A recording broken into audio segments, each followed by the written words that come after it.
Hello everybody, welcome back. I'm Matt, thanks for stopping by.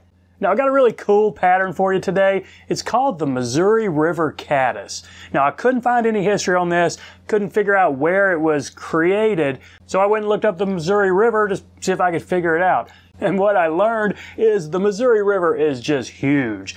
I mean, it starts out in Montana, flows over to North Dakota, down into South Dakota, then into Kansas, a little bit of Nebraska and Iowa, till it finally gets into Missouri. Then it flows through downtown Kansas City until it winds up hitting the Mississippi over in St. Louis. So I have no idea what part of the Missouri River this fly was named after, and I couldn't really figure out who created it, but in the book, Fly Pattern Encyclopedia, it was tied by a guy named Bob Lay, who was a tyer from Montana. So maybe it's named after that stretch of the river up there. Now it's a really simple pattern to tie, and it's just imitating a caddis nymph as it's about to hatch and sheds its shuck. So again, not hard, no exotic materials, and it's a pretty fun pattern to tie. I think y'all are gonna like it. Let's give it a shot. So there you go, in the vise, a Missouri River caddis. Pretty nifty looking little bug. Now there are a wide range of sizes. The recipe says you can tie this as small as a 12 or as big as a 12 and as small as a 22. I think a 22 would be pretty challenging on this guy, so I'm going to go with a 14. Let's go ahead and pinch this barb and get it in here. This is a 14 curve shank, one extra short hook. So kind of a scud hook right here. And I'm going to use some black thread in a 70 denier. I'll go ahead and lay a base down well around the start of the bend here.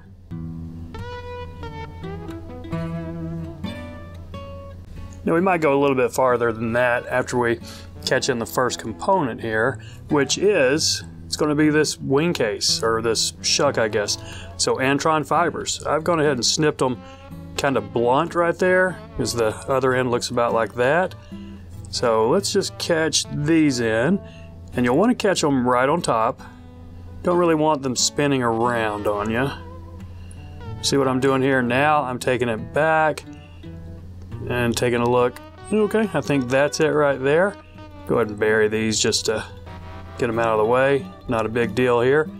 But the next thing we're going to catch in is an orange wool yarn.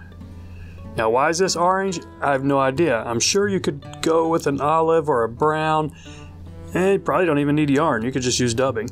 This is a 3-strand, but I've pulled one of the strands out. So I split it up into each individual strand, and one I did a minute ago with just 1 strand, I don't think it was a thick enough body. So I'm going to tie this one with 2 strands. Let's see if I can get that caught in right there.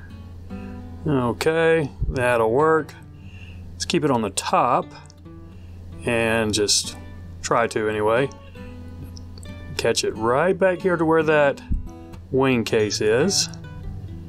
All right, and I'm going to stop it about right there because we've got some herl up front, but let's make sure we get these separated here. I don't want that. Okay, so I'm going to just wrap this around. Let me do this trick. 2, 3 wraps right there to get my thread out of the way. Now I'm just going to wrap this up, and you can kind of treat this yarn like you would a thread. If you want to cord it up, give it a clockwise spin. If you want it to kind of lay a little flatter, spin it counterclockwise. I think 2 strands going to go on just fine like this.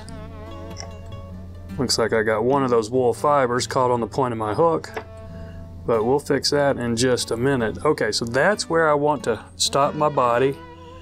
Remember these 3 wraps? We can undo them, and now my thread is right here where I want to capture this yarn off.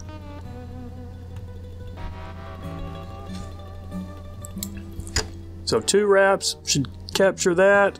Now let's just snip it off, and we'll get rid of that little guy while we're thinking about it, or close enough. Okay, now before we go to the next component, we're going to fold this over, flip it over right here. Now you could pull it tight right there, but I don't think that's the intent of the fly. It's looks like a shucked wing case, so I'm going to leave it just a little bit loose. In the picture I did see in the book, has it kind of loose. Not real loose, but you know, just kind of a little bit lumpy right there. So let's catch this off.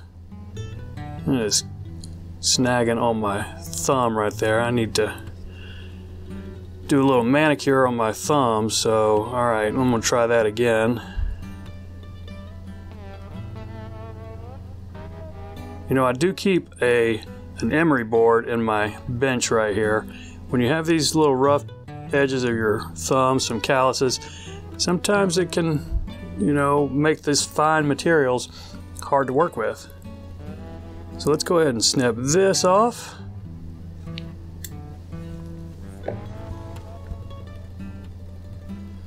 And I'm going to take a few wraps back right here. Alright, that's going to work. We're a little bit fuzzy, but you know what? This is kind of a fuzzy fly, so I think we're going to be just fine. Now the next thing we're going to tie on is some antenna. Just some wood duck flank fibers. This stuff right here, this is wood duck color. If you don't have wood duck, just go with natural or gray or whatever you got. So I've got 4 fibers right here, and they're a little bit stuck together, so what I'll do, I'll just lick my fingers and then try to roll them. That'll break them up a little bit. Probably not a big deal, but let's see here. Okay, and then I'm just going to catch them in right here at the front of that little shuck and have them, you know, kind of long, pointing kind of up. And my fingers, oh my goodness, I got to take care of these little necks right there. I think that's going to be fine right there. They're a little bit stuck together, but we can take care of that in one of the later steps.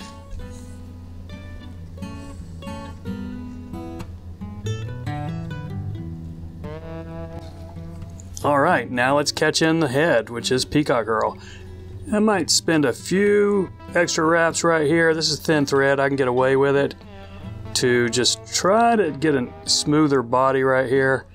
I think we're going to be fine. My thread it looks like I got a little nick in it, but you know what, we're going to work through that. Let's do a little pinch wrap right here. Catch this 2 strands of peacock herl. Okay, and I'm not going to try to break those off. I might end up with stubs that would crowd my eye, so I'm going to snip them. I'm going to leave my thread actually kind of in the back, and every wrap will just push my thread forward a little bit, and that will help keep this herl from spreading out on me. And I'm only going to do about 3 wraps or so. It's not a big head. I think we're going to be fine right there. Let's catch this off. Let's go 2 wraps, and you can probably just break these right here. Save that herl if you're going to do another fly, because you can get 3 or more flies out of a couple of strands of herl. So let's just try to clean this up right here. Got a little bit of fuzz going forward, but we can burn that off later in the cleanup stage. Let's go ahead and put a 3 or 4 turn whip finish right here.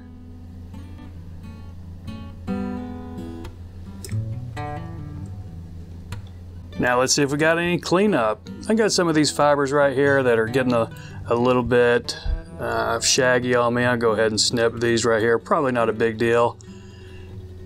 Now one thing we can do, if you've got a little bit of fuzz or rogue fibers sticking forward of your head there, you got one of these little thread burners right here. Thanks to Patrick and Alex for sending me this thing. It's really a pretty cool tool. 1 AA battery, you hold the little thing in and that's going to turn red right there. And then just be careful because it's very hot. But let me show you how you do this right here. You just touch it to any of these fibers right here and they're going to melt them off. Don't necessarily want to get too far back on your thread head. Don't necessarily want to melt that. But see what we're doing right there? We've cleaned this up just a little bit.